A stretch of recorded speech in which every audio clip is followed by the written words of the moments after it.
Tonight I'd like to, if I may, play you a memorable song, one that is forever in our thoughts. It's a truly unforgettable number, and that's why it's called Unforgettable. Thank you.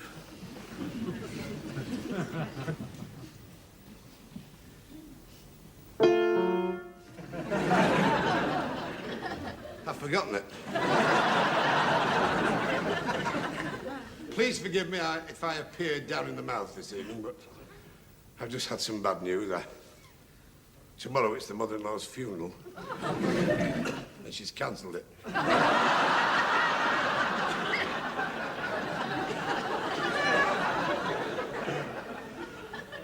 Actually, despite the things I say about that woman, I'm very fond of her. When she was ill last year, I said to the wife, I said, don't worry about your mother. If she's at death's door, I'll pull her through.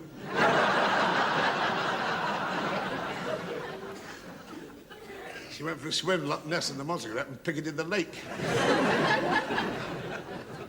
I haven't seen her for about a fortnight. So it's a fortnight ago. I was in a public house with dubious distinction. I can imagine how I felt. There she was, lying on the floor of the 4-ale bar in a pool of spilt Britvic and chewed cashew nuts. And 6 men from an oil rig were hitting her with bar stools.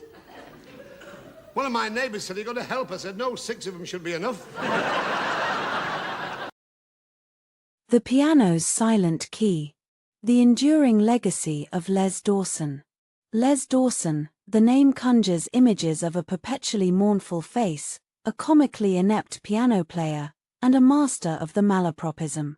Beyond the carefully crafted persona of the downtrodden everyman lay a sharp wit, a keen observer of human foibles, and a truly gifted comedian. This biography explores the life of Les Dawson, from his humble beginnings in Lancashire to his rise as a national treasure, examining the influences, struggles, and triumphs that shaped one of Britain's most beloved and enduring comic performers. Born Leslie Dawson on February 2, 1931, in Collyhurst, Manchester to Julia Nolan and Norman Dawson, Les's early life was steeped in working-class sensibilities and the grit of industrial England. He wasn't a natural comedian as a child, more a keen observer, absorbing the characters and conversations that would later populate his routines. His father, a former soldier and factory worker, encouraged his son's intellectual pursuits, while his mother, a strong Irishwoman, instilled in him a deep sense of family and storytelling. Dawson's education was unremarkable, but it ignited a passion for literature, particularly the works of Charles Dickens and Shakespeare. He devoured books, finding solace and inspiration in their vivid portrayals of human nature. This early immersion in classic literature would later inform his sophisticated use of language and his ability to elevate simple observations to comedic heights. Leaving school at the age of 14, Dawson followed the common path of many young men of his time, taking on a series of manual jobs. He worked as an electrician's mate, a docker, and even a vacuum cleaner salesman. These experiences provided him with a rich tapestry of characters and anecdotes that he would later weave into his act. The hard realities of working-class life, with its inherent struggles and moments of unexpected levity, became the bedrock of his comedic perspective. It was during his time as a cinema pianist at the Empress Cinema in Chorlton that Dawson discovered his affinity for performing. He honed his musical skills, developing a unique style characterized by deliberately chaotic playing, often focusing on deliberately missing notes and creating absurdly discordant melodies. This wrong note style became his signature, instantly recognizable and hilariously endearing. It was a clever subversion of traditional musical performance, reflecting his comedic approach of taking the ordinary and turning it on its head. Dawson's ambition extended beyond the local cinema. In the early 1950s, he auditioned for Opportunity Knocks, a popular talent show, but was unsuccessful. Undeterred, he continued to perform in clubs and pubs across the north of England, gradually refining his act. He also spent time in Paris, working as a pianist in a Parisian club, an experience that broadened his horizons and exposed him to different comedic styles. The pivotal moment in Dawson's career arrived in 1967 when he won the television talent show, Opportunity Knocks, hosted by Hughie Green. This victory catapulted him into the national spotlight. His signature blend of observational humor, intellectual wit, and his iconic piano routine resonated with audiences, and he quickly became a household name. The success of Opportunity Knocks led to a string of television appearances, including Says Les, his own comedy sketch show which premiered in 1969.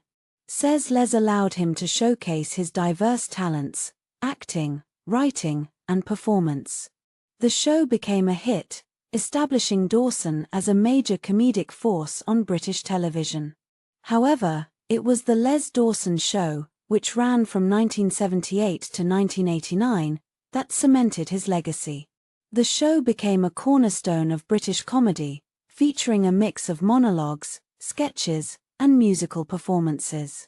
Dawson's characteristically mournful expressions and dry delivery, combined with his masterful use of malapropisms and mangled grammar, created a unique and instantly recognizable comedic style.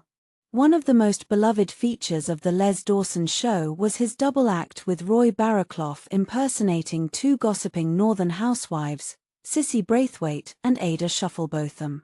This sketch, instantly recognizable by their headscarves and sharp tongues, became legendary for its witty banter and observational humor rooted in northern working-class life. The chemistry between Dawson and Barraclough was undeniable, their subtle gestures and expertly timed deliveries creating a comedic masterpiece. Beyond the laughter, Dawson's comedy often contained a poignant undercurrent. He explored themes of loneliness, frustration, and the everyday struggles of ordinary people. His characters were often flawed and fallible, but they were always relatable and ultimately sympathetic. This ability to connect with audiences on a human level was a key factor in his enduring popularity. Dawson's success extended beyond television.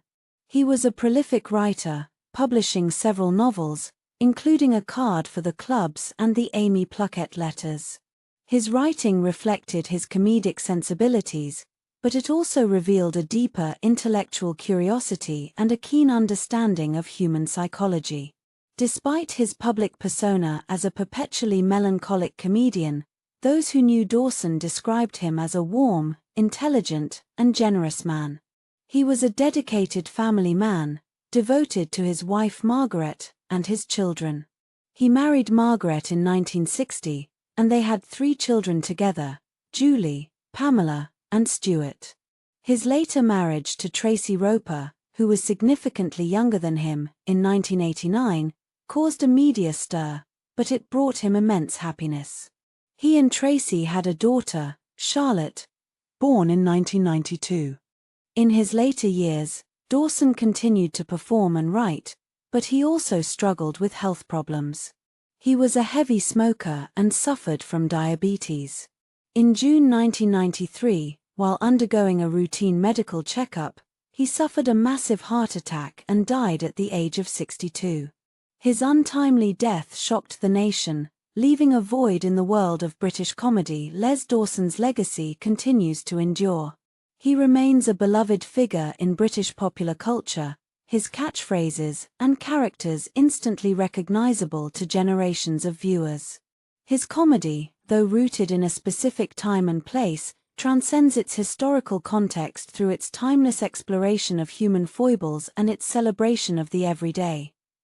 The wrong-note pianist with the mournful face and a sharp wit, Les Dawson was more than just a comedian, he was a cultural icon. He was a master of observation, a gifted writer, and a brilliant performer who captured the hearts of the nation with his unique brand of humor. His influence can be seen in countless comedians who followed, and his work still brings laughter to audiences today. The piano's silent key may have stilled, but the echo of Les Dawson's laughter continues to resonate within the annals of British comedy, a testament to his enduring genius and his profound connection with the human condition. He remains, and will likely always remain, a national treasure, a reminder that even in the face of life's absurdities, there is always room for laughter.